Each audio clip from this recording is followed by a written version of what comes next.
diferenciar y ver para poder nosotros actuar en tiempo y forma. Porque estas complicaciones pueden causar inclusive alteraciones desde el punto de vista general, inclusive llevar hoy a la muerte del paciente si es que nosotros no sabemos identificar en tiempo y forma. Entonces, las complicaciones de las fracturas pueden ser propias mismas del accidente, ¿verdad? Que son la embolia grasa, síndrome compartimental, cesión del paquete vascular nervioso o complicaciones productos del tratamiento. Entonces, en grandes dos grupos se diferencian, ¿no? Entonces, fracturas que son correspondientes al accidente mismo o fracturas derivadas o complicaciones derivadas al tratamiento. Entonces vamos a ir hablando. Lo primero que vamos a hablar es la embolia grasa. Acá cuando nosotros hablamos de fractura, dijimos que dentro del mismo tenemos los tejidos adiposos a este nivel, ¿verdad? Entonces,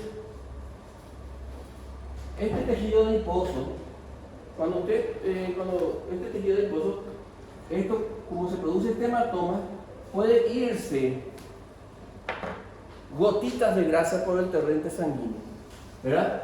De estas gotas de grasa provenientes de la médula ingresa al torrente venoso. ¿Y del torrente venoso a dónde va? Según circulación, se va al pulmón, a los capilares finos del tejido. Gracias a Dios, en 1 o 2% de la fractura de los huesos largos se produce. Es decir, que no es muy frecuente. Pero tiene una mortalidad de 40-50%.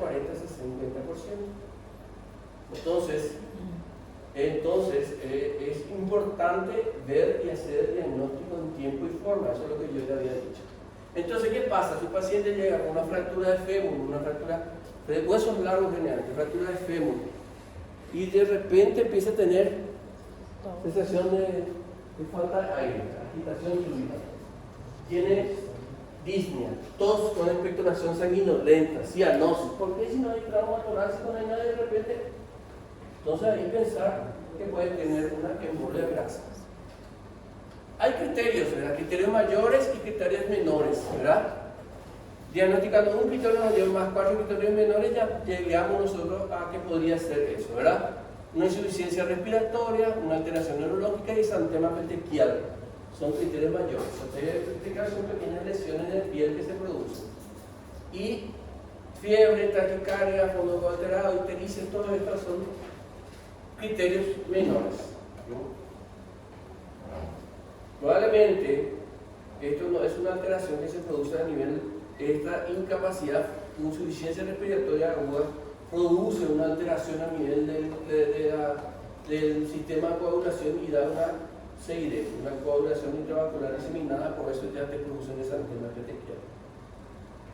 Entonces, paciente con fractura siempre tener cuidado de controlar. Preventivo, inmovilización. Lógico, si tiene una fractura de fémur, se va moviendo, se va al hematoma, se va circulando ahí la gota de grasa, es lógico que va a tener. Entonces la inmovilización y la buena inmovilización precoz es muy importante. Y en ese caso se utiliza la metilprednisolona, que son los corticoides de acción rápida, ¿verdad? Los corticoides, los mejores antiinflamatorios, ¿cuáles son? Corticoides. Bueno, entonces, embolia grasa es una de las primeras cosas. El otro es el síndrome compartimental. Ustedes saben, por la anatomía se acuerdan, la pierna, por ejemplo, tiene compartimentos superficiales y compartimentos profundos. Compartimento superficial. Entonces, ¿qué produce? Se produce un aumento de la presión dentro del espacio. Se produce una fractura, por ejemplo, en la tibia. Eso aumenta, se produce el hematoma. Ese hematoma produce un aumento de la presión dentro de ese compartimiento, ¿verdad? Profundo, o lo que sea. Y eso comprime las estructuras nobles, puede ser el nervio y la arteria. Entonces hay una disminución de la perfusión tisular y esto puede llevar a la isquemia de los tejidos principalmente nerviosos y musculares. Entonces, terminó la inmovilización, le inmovilizamos la fractura de hueso de la pierna, le inmovilizamos, le ponemos su férula y le dejamos al paciente ahí. No, ahí no termina la historia. Después que le vea al traumatólogo. No es eso, ¿verdad? Si tiene el paciente, se le interna y de repente tiene dolor de aumento progresivo, es decir, que se inmovilizó, le hicimos una buena inmovilización, pero hay dolor de aumento progresivo, aumento de volumen y tensión de la pierna, tiene parestesia, frialdad, palidez, puede presentar pulso o no. Entonces, eso quiere decir que está evolucionando a un síndrome compartimental.